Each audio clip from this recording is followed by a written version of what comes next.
ये एक एसओपी में चेंज करने से कतरा रहे हैं, जिसमें ये कहा जा सकता है कि 5 किलोमीटर से 15 किलोमीटर के दायरे में परीक्षाएं आयोजित की जाएं। 15 किलोमीटर, ये 5 किलोमीटर जो कह रहे हैं, क्या सरकार या कानून का राज सिर्फ 5 किलोमीटर दायरे तक है? वो 15 किलोमीटर दायरे तक कानून का राज नहीं जा सकता है?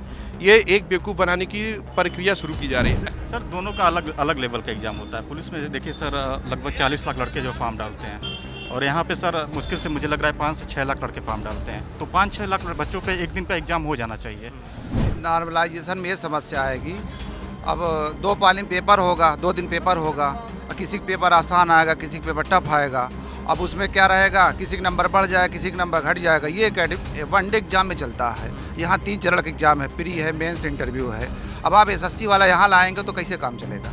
होएगा, भेदभाव होगा और तमाम करप्शन की इसमें चांसेस। अभी तक लोक सेवा आयोग के किसी भी स्टेट। देखिए, मेरा ये मानना है कि नॉर्मलाइजेशन जब आप वनडे एग्ज़ाम में करवाते हैं, उसका एक होता है कि हाँ भाई, नॉर्मलाइजेशन क्या होता है कि वनडे का एक जीएस का स्तर एक अलग होता है। उसमें सरल क्वेश्चन आप और कठिन क्वेश्चन को आप डिफ्रेंशिएट कर सकते हो कि सरल क्वेश्चन कौन सा पेपर सरल है, कौन सा पेपर कठिन है। लेकिन जब आप यूपीएससी या यूपीएससी या यूपीपीएससी जैसे संस्थाओं की बात करेंगे, तो उसमें आप कैसे डिसाइड करेंगे कि कौन सा पेपर, कौन सा प्रश्न कठिन है या कौन सा प्रश्न या पेपर सरल है? देखिए, आज हम यहाँ मौजूद हैं मुखर्जी नगर में। छात्रों में काफ़ी उन्माद है, क्योंकि लगातार 1 साल से पीसीएस एग्ज़ाम नहीं हुआ है।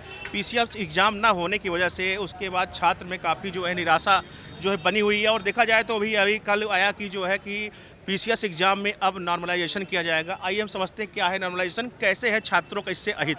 जी बताइए, क्या है नॉर्मलाइजेशन, अनुराग जी? सत्यमेव जयते के उद्घोष से उद्घोषित भारतीय लोकतंत्र आज लोक सेवा आयोग के सामने नतमस्तक सा नजर आ रहा है।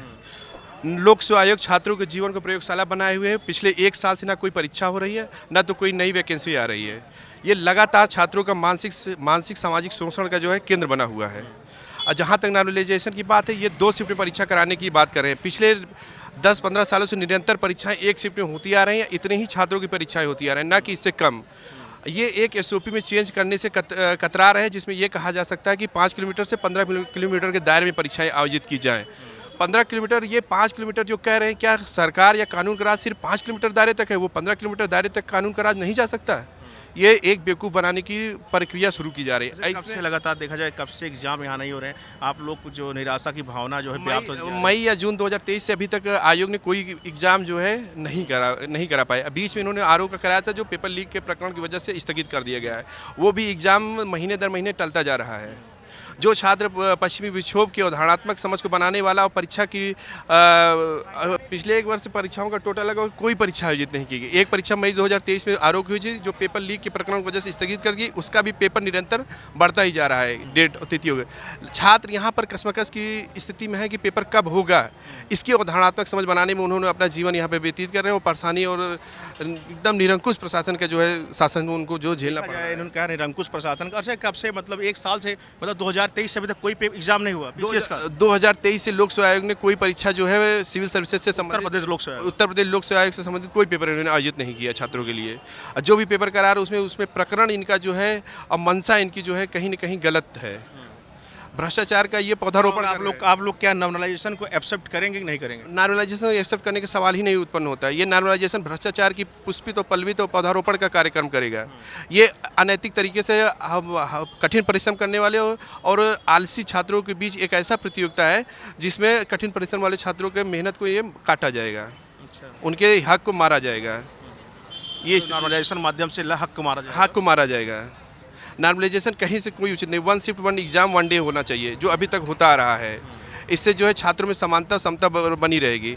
अन्यथा जो हमारी संवैधानिक प्रभुता है, उसका कहीं न कहीं विखंडन होता हुआ नजर आ रहा है। अच्छा, एक बात करें, आप लोग यहाँ पे आते हैं, यहाँ पे कई साल से जो तैयारी कर रहे हैं, एग्जाम नहीं होते, लगातार एग्जाम पोस्टपोन हो रहा है, लगातार आप लोग खर्चा, लगातार आप लोग आर्थिक दबाव में भी आ जा रहे हैं। क्या, कितना खर्चा कर रहे हैं? आर्थिक शोषण की पराकाष्ठा यहाँ पर नजर आती है। पर खर्चा का क्या, जो एक आम मजदूर, आम आदमी यहाँ पे कमा सकता है 20 से 25 हज़ार रुपये, दिल्ली जैसे शहर में जिसको अपना पूरा परिवार चल रहा है, वहाँ प्रति छात्र यहाँ पे हर महीने यहाँ पे अपना वहन कर रहा है। सोचिए उसके स्वयं और उसके परिवार समाज में कितना ज़्यादा दबाव आ रहा है। चलिए ठीक। ये छात्र थे, बता रहे हैं यहाँ से 2023 से अभी तक कोई एग्ज़ाम कंडक्ट नहीं हुआ है। लगातार छात्र यहाँ परेशान हैं और एक नया समस्याएं लेके आ जा रहे हैं। इसमें नॉर्मलाइजेशन को लेके छात्र काफ़ी जो है बवाल मचा रहे हैं, कह रहे हैं कि नॉर्मलाइजेशन हम एक्सेप्ट नहीं करेंगे। एक छात्र हमारे साथ हैं जी, क्या कहना चाहते हैं नॉर्मलाइजेशन पे? सर ये पूरी तरह भेदभावपूर्ण है और कहीं से सकारात्मक नहीं है। ये पूरी तरह नैतिक नहीं है, क्योंकि वैसे भी जब भी ये आंसर की जारी करते हैं तो उसमें 60 क्वेश्चन हमेशा गलत रहते हैं। और फिर जब ये ऐसी स्थिति उत्पन्न हो जाएगी तो पूरी तरह ये भेदभावपूर्ण हो जाएगा। किसी का नंबर ज़्यादा हो जाएगा, किसी का कम हो जाएगा, 2 पाली में पेपर होगा, 2 दिन पेपर चलेगा, तो ऐसे में ये मुझे नहीं लगता ये सही होगा पूरी तरह। आप लोग एक्सेप्ट करेंगे इसे? नहीं सर, ये मैं क्या आंदोलन खड़ा होगा फिर? जी दिसंबर पेपर कराने की बात की जा रही है, क्या सोचते हैं दिसंबर पेपर ले लेंगे? सर मतलब ये सत्र शून्य हो रहा है, तो मेरा ऐसा मानना है कि पेपर दिसंबर में हो जाना चाहिए। लेकिन नॉर्मलाइजेशन के साथ नहीं ना? नहीं, नॉर्मलाइजेशन नहीं होना चाहिए सर, पूरी तरह ये गलत है और बेबुनियाद है सर। जब तक ये मतलब ऐसी स्थिति उत्पन्न हो जाएगी जिससे लड़के जो है मतलब परेशान हो जाएंगे, और आंसर की और तमाम चीज़ें वैसे भी हम लोग परेशान रहते हैं। इसके पहले भी मेरा 94 क्वेश्चन सही था और बाद में घटा के 87 पे आ गया था। अब नॉर्मलाइजेशन में और कम हो जाएगा, पता लगा आप 105 करके आएंगे, नॉर्मलाइजेशन करके 90 पे ला देंगे। जी सर, ऐसे में 80 वालों का सिलेक्शन हो जाएगा और जो 105 वाले हैं, 100 वाले, उनका सिलेक्शन नहीं हो अच्छा, पाएगा। जैसे सरकार कह रही है कि हम यूपी पुलिस में और सब काफ़ी एग्जाम में जो है नॉमिनेशन लाते हैं, लेकिन वहाँ समस्या नहीं होती, यहाँ क्या समस्या है? इस पर क्या आप लोग का आपत्ति क्या है आप लोग? सर दोनों का अलग अलग लेवल का एग्ज़ाम होता है। पुलिस में देखिए सर, लगभग 40 लाख लड़के जो फॉर्म डालते हैं, और यहाँ पे सर मुश्किल से मुझे लग रहा है 5 से 6 लाख लड़के फॉर्म डालते हैं। तो 5-6 लाख बच्चों पे एक दिन का एग्ज़ाम हो जाना चाहिए। और वहाँ मैं समझ सकता हूँ कि मान लीजिए 50 लाख लड़के अगर फॉर्म डाले हैं तो 2 दिन में एग्ज़ाम तो सही है पुलिस वाला, लेकिन इसमें सर अगर 5-6 लाख फॉर्म डाले हैं तो एक दिन में एग्ज़ाम होने में क्या दिक्कत है? एक दिन में एग्ज़ाम हो जाना चाहिए सर मेरा। देखिए, कह रहे हैं एक दिन में एग्जाम हो जाना चाहिए, 2 पारी में नहीं होना चाहिए, 2 दिन एग्जाम नहीं होना चाहिए। देखिए हमारे साथ एक छात्र और इनसे हम बात करते हैं। आ जाइए, इधर आ जाइए जी। क्या ये नॉर्मलाइजेशन क्या है, क्यों है आप लोग का आपत्ति, क्या मामला है? नॉर्मलाइजेशन में ये समस्या आएगी, अब 2 पाली में पेपर होगा, 2 दिन पेपर होगा, और किसी का पेपर आसान आएगा, किसी का पेपर टफ आएगा। अब उसमें क्या रहेगा, किसी का नंबर बढ़ जाएगा, किसी का नंबर घट जाएगा। ये एक वनडे एग्जाम में चलता है। यहाँ 3 चरण का एग्जाम है, प्री है, मेंस, इंटरव्यू है। अब आप एसएससी वाला यहाँ लाएंगे तो कैसे काम चलेगा? होएगा, भेदभाव होगा और तमाम करप्शन के इसमें चांसेस। अभी तक लोक सेवा आयोग के किसी भी स्टेट में भी इस प्रक्रिया लागू नहीं हुई। तो हम लोग ये मांग है कि ये प्रक्रिया दिसंबर में भी पेपर कराइए, मगर 1 शिफ्ट में कराइए। नॉर्मलाइजेशन प्रक्रिया हाँ। और जो उत्तर प्रदेश सरकार जो पुलिस वाला ये सोपी लाई है उसको हटा के, क्योंकि लोक सेवा आयोग संवैधानिक बॉडी है, संवैधानिक बॉडी। ऐसा तो है नहीं पहली बार एग्जाम हो रहा है, इससे भी पहले एग्जाम हुआ, हर स्टेट का होता रहता है, मगर पहली बार हम सुन रहे हैं कि 2 पाली में पेपर होगा। ऐसा नहीं भाई, हमारे पास तब हम लोग क्या कहते हैं कि हमारे 75 जिले हैं, हमारे पास 130 करोड़ की जनसंख्या है, आप 2 करोड़ का कुंभ मेला करा सकते हैं, तो ये नहीं करा सकते 75 जिले में? ये तो बहुत आसान से हो सकता है। तो व्यवस्था करना सरकार अगर चाहे और लोक सेवा आयोग चले, सब संभव है, कोई पॉसिबल नहीं, कोई इम्पॉसिबल नहीं, सब पॉसिबल है। तो हम चाहते हैं कि लेकिन अगर देखा जाए तो सरकार अपने जो है न अपने निर्णय से जो है हीला हवाली करने के मन स्थिति में नहीं है। तो क्या लगता है आपको, अगर सरकार नहीं हटेगी लड़े के, क्या फिर से आंदोलन करेंगे? बिल्कुल होना चाहिए, आंदोलन होना चाहिए बिल्कुल, और ये सरकार को 1 शिफ्ट में करना चाहिए। अभी तक तो यही इतिहास रहा है, जो परंपरा उसको न तोड़ा जाए, लड़कों की यही डिमांड है। और लड़कों को जो विश्वास है लोक सेवा आयोग के ऊपर, तो विश्वास बना रहना चाहिए। बार बार पेपर डालते हैं, बार बार वो करते हैं, इससे विश्वास धीरे धीरे आदमी लीक हो रहा है लगातार। इससे गरीब लड़का जो है, जो ग्रामीण पृष्ठभूमि का लड़का है, जो पढ़ने वाला लड़का, उसका अहित है। इस सबको ध्यान में रख के सरकार को 1 शिफ्ट में बारे में सोचना चाहिए, लोक सेवा आयोग के बारे में सोचना चाहिए। जो शुचिता है उसको बनाए रखना चाहिए, ये विश्वास नहीं तोड़ना चाहिए। हमारी अभी हम अनुराग जी से बात करें। अनुराग जी ने कहा कि 2023 से अभी तक कोई एग्जाम नहीं हुआ है। इस पर हाँ, आप लोग 1 साल कैसे वेट कर रहे हैं? आपकी मन स्थिति क्या बनी हुई है? बस वेट एंड वॉच। इस साल इस महीना आएगा, अभी इन्होंने फरवरी में आरओ का पेपर लीक हुआ, तो मार्च में ये हुआ कि जुलाई में रखेंगे। अपने इन्होंने नोटिस में दिया था कि जुलाई में पेपर कराएंगे, इन्होंने नोटिस में डाला था पीसीएस का। फिर उसके बाद इन्होंने लोकसभा के इलेक्शन के बाद इन्होंने अक्टूबर में रखा, 27 अक्टूबर का रखा।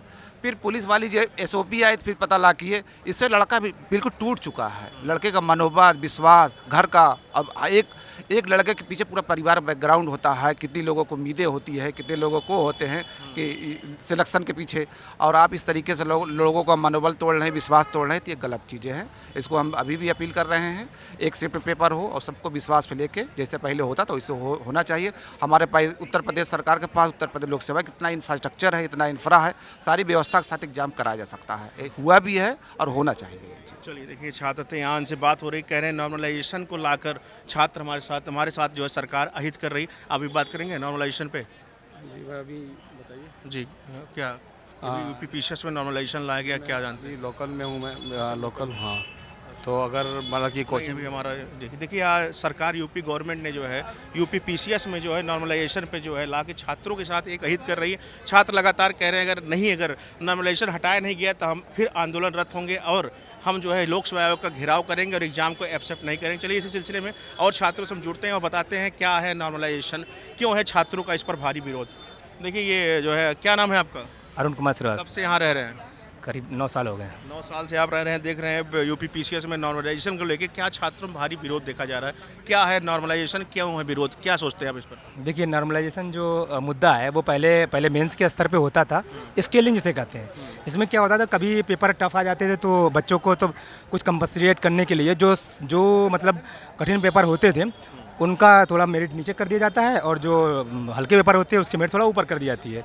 ये आपका नॉर्मलाइजेशन का मुद्दा है। नॉर्मलाइजेशन है तो अच्छी चीज़, लेकिन अगर ये जेन्युइन तरीके से, सही तरीके से हो तो, अगर ये जेन्युइन तरीका क्या है? जेन्युइन तरीका ये होना चाहिए। हालांकि इसमें कोई कहा नहीं जा सकता, सुप्रीम कोर्ट ने भी कई बार इसमें अपना वर्डिक्ट दिया हुआ है, हाई कोर्ट ने भी दिया हुआ है, लेकिन होता क्या है इसमें कि लोग अपनी मनमानी करते हैं। नॉर्मलाइजेशन में होना ये चाहिए कि थोड़ा सा टफ और ये सब देना चाहिए, और ये मेंस का स्तर होना चाहिए। प्री के स्तर पे मुझे लगता है कि ये इसकी कोई ज़रूरत नहीं है। और प्री में जैसे मान लीजिए मुझे कुछ पेपर, सरकार हवाला दे रही जो है नॉर्मलाइजेशन हम वनडे एग्जाम में कराते आ रहे हैं, कोई दिक्कत नहीं होती है, इतनी ज़्यादा भीड़ हो गई है, इतने ज़्यादा छात्र फॉर्म डाल दिए हैं, उनका ये कहना है। आप इस पर क्या सोचते हैं? देखिए मेरा ये मानना है कि नॉर्मलाइजेशन जब आप वनडे एग्ज़ाम में करवाते हैं उसका एक होता है कि हाँ भाई, नॉर्मलाइजेशन क्या होता है कि वनडे का एक जीएस का स्तर एक अलग होता है। उसमें सरल क्वेश्चन आप और कठिन क्वेश्चन को आप डिफ्रेंशिएट कर सकते हो कि सरल क्वेश्चन कौन सा पेपर सरल है, कौन सा पेपर कठिन है। लेकिन जब आप यूपीएससी या यूपीएससी या यूपीपीसी जैसे संस्थाओं की बात करेंगे तो उसमें आप कैसे डिसाइड करेंगे कि कौन सा पेपर, कौन सा प्रश्न कठिन है या कौन सा प्रश्न या पेपर सरल है। तो इसलिए मुझे लगता है कि इसमें थोड़ा सा इस चीज़ों को डिफ्रेंशिएट करना थोड़ा सा गलत है और बहुत कठिन मुद्दा, बहुत कठिन है। इस वजह से क्या इसमें करेंगे छात्रों का अगला कदम क्या होगा? अगर ये हटता नहीं है तो क्या आप लोग पेपर देंगे कि या पेपर बहिष्कार करेंगे? देखिए इसमें तो कोई दो राय नहीं कि पेपर सभी देंगे और पेपर सभी देना चाहिए भी। देखिए नॉर्मलाइजेशन जो अभी जो मुद्दा चल रहा है, पेपर नॉर्मलाइजेशन का, देखिए जो ये अभी कर रहे हैं ना, जो नॉर्मलाइजेशन ये करना चाह रहे हैं, क्योंकि 2 शिफ्ट में पेपर कराने के लिए मुद्दा चल रहा है। 2 शिफ्ट में क्यों कराना चाहते हैं? उसमें गवर्नमेंट की मंशा ये है कि भाई 2 शिफ्ट में, इसलिए क्योंकि आपको पता होना चाहिए कि जो भी पेपर अभी जो आउट हो रहे हैं वो प्राइवेट कॉलेजेस से हो रहे हैं, तो वो चाहते हैं कि गवर्नमेंट सरकारी कॉलेज से पेपर हो। तो एक अच्छा सोच है। तो आप इसके पक्ष में? नहीं, मैं ये चाहता हूँ कि पेपर किसी भी हाल में आउट ना हो, किसी भी हाल में एक मतलब शुचितापूर्ण हो, पेपर कहीं से भी कुछ भी दिक्कत ना हो, ये हो। मैं इसके पक्ष में हूँ और हमेशा रहूँगा कि हाँ भाई पेपर हो वो सच्ची तरीके से, और जो पेपर अच्छा चीज़ है। आप कह रहे हैं पक्ष में हैं, आज 2 साल 3 साल से लगातार पेपर लीक के मामले आ रहे हैं लगातार। कोई पेपर अभी बताया थे, अनुराग जी ने बताया कि 2023 से कोई पेपर अभी तक ये संचालित नहीं करा नहीं पाए, इस पर क्या सोचते हैं? एकदम सही बात कर रहे हैं, पेपर संचालित नहीं करा पाए। इसका कारण है, एक योगी सरकार जो दावा करती है कि जो है हमारे राज्य में जो है कोई देखिए मामला ये है कि पेपर पहले भी आउट होते थे, आज भी आउट हो रहे हैं। पेपर आउट होने की कोई वो नहीं है, लेकिन हाँ मामला ये है कि जब ये एक अच्छी सोच है कि आप जितने भी पेपर होते हैं, ज़्यादातर पेपर जो होते हैं, हालांकि अंदर बाहर से तो बातें चलती है कि कभी अंदर से पेपर हो जाता है, कभी बाहर से पेपर आउट हो जाता है, वो अलग मुद्दा है। लेकिन जैसा कि पिछली बार देखा गया कुछ प्राइवेट कॉलेजेस से पेपर आउट हुए हैं, तो ये एक अच्छी सोच है कि आप गवर्नमेंट कॉलेज से कराइए। क्योंकि देखिए आपको भी पता है, हमको भी पता है कि अगर 2000-3000 का जो जॉब करता है प्राइवेट कॉलेज में, जो भी जो लड़का जॉब करता है, उसको अगर 10-15 लाख मिलेगा तो पेपर आउट कराने में वो थोड़ा सा भी नहीं सोचेगा और पेपर आउट कर देगा। तो अगर गवर्नमेंट से टीचर होगा, अगर आप भी अगर 1 लाख रुपये मिलता है, आपको कोई 5 लाख रुपया देगा, पेपर आउट कराइए, तो एक रिस्क भी है, और अगर आप पकड़े जाते हैं तो उसमें दिक्कत भी होगी, तो आप पेपर आउट नहीं कराओगे। तो ये एक अच्छा चीज़ है कि पेपर जो है सरकारी कॉलेज में हो। लेकिन सरकारी कॉलेज में आप कहना सरकारी कॉलेज में पेपर होगा तो आउट नहीं होगा, उसकी संभावनाएं कम, पेपर आउट नहीं होगा ये कह नहीं सकते, लेकिन एक संभावना है थोड़ा, जैसे जो 70% है वो आपका 20 से 30% आ जाएगा। ये मामला है, होगा पेपर आउट हो सकती है और नहीं भी, ये तो सोच बात है। देखिए छात्र थे, इनसे हमारी बात हो रही थी, आइए उन लोगों से हम बात करते हैं, जुड़ते हैं। क्या है नॉर्मलाइजेशन?